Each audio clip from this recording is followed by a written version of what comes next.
You have a right to hire a lawyer who can stand up and say something when they see something wrong.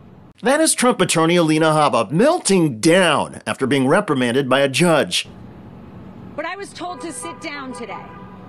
I was yelled at, and I've had a judge who is unhinged slamming a table. Let me be very clear. I don't tolerate that in my life.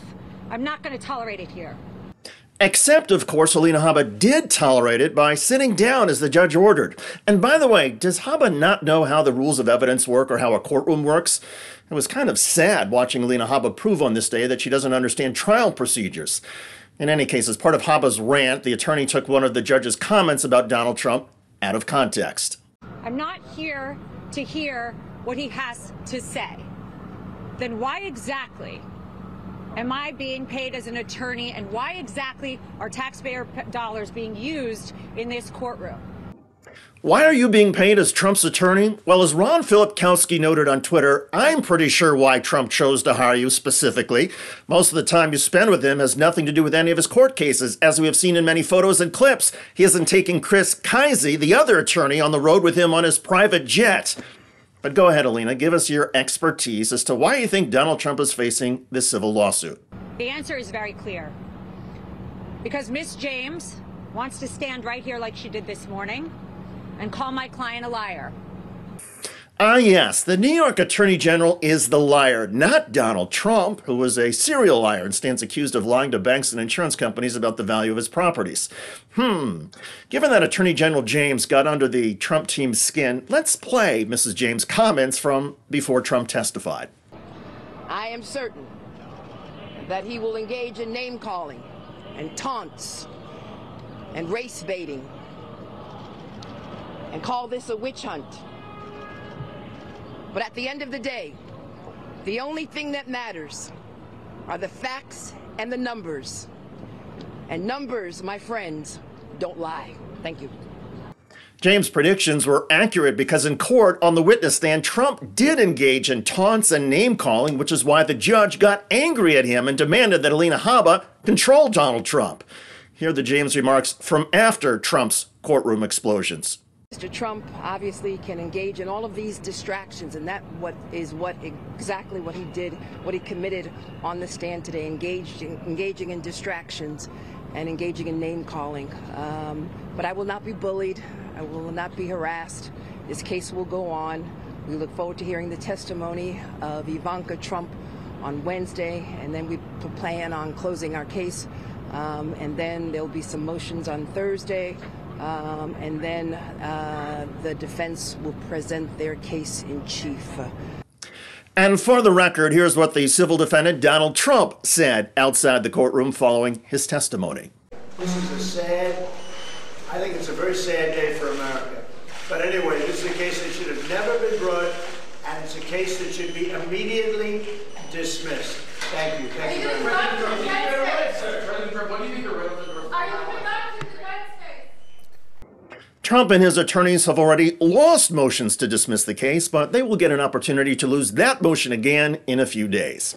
As for Alina Habba, she most recently generated headlines when she described Donald Trump's Secret Service as akin to a Praetorian Guard that will keep Trump out of jail. Could they even possibly throw him in jail? What would that look like? He's protected by Secret Service, sure. Period. Secret Service will always protect President Trump. That's the truth. They have to, wherever he is. Okay, that was Habba's opinion, and to be clear, the penalty in Trump's civil lawsuit if he loses would not be jail time, just hundreds of millions of dollars in fines and losing permission to do business in New York again. Donald Trump could get sentenced to jail time, though, if he loses and gets convicted in any of his 4 criminal cases. So what then? But it's not even something we think about, to be honest, because this is all political. It's really not. There's no criminal acts that he's done.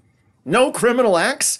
Actually, there are 91 felony charges against Donald Trump, and there is also the civil lawsuit. But go on. There's no civil wrongs that he's done, unless making money for banks is a civil wrong all of a sudden. Orange man bad. I mean, that's the terrible. crime. It's Trump derangement syndrome at its best. I'm not worried about him. He's not worried, and the American public shouldn't be worried. Yeah. He's succeeding for a reason. Yeah, I will dare this judge to try to throw him in jail.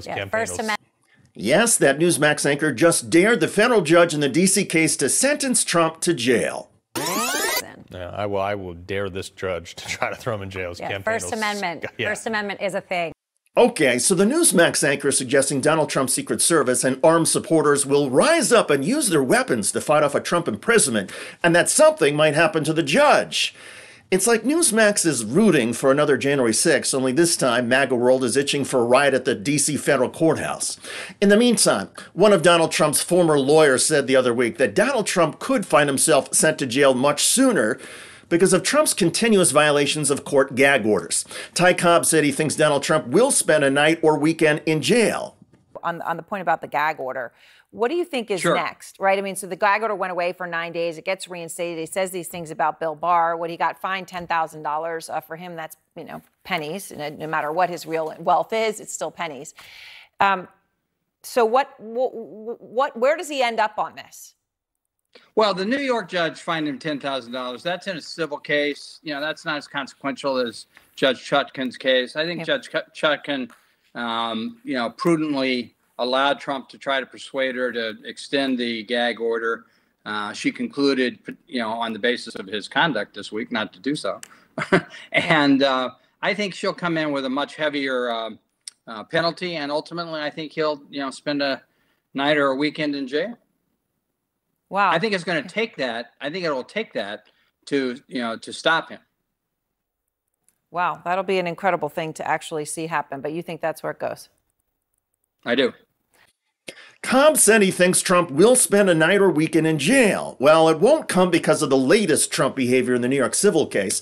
Because Donald Trump didn't criticize the judge, the courts, or the attorneys when he spoke to the press. He left it to Alina Habba. So could Alina Habba be in violation of the judge's gag order? Well, legal experts say that even though she was unprofessional and clearly engaged in personal verbal attacks on the judge, defense attorneys are usually given wide latitude to essentially go nuts. Most judges and legal experts point out the meltdowns usually say more about how a lawyer views their own case than anything else. In other words, the meltdown on this day from Alina Habba is just the latest sign that in the New York civil lawsuit, Donald Trump is losing. And Alina Habba knows it, and she is frustrated. But don't feel badly for Alina Habba. One can be certain Donald Trump will comfort her on his private plane. Gross? You bet, but that's how it seems to go in Trump world. By the way, in his campaign speeches, Donald Trump's delusions are intensifying. We won, in the last time, 50 states. Think of it. 50 states. We won every state. You'd have millions of people alive right now if the election wasn't rigged. They'd be alive. Ukraine, Israel, the attack would have never been made. All these people would be alive. The cities would be thriving.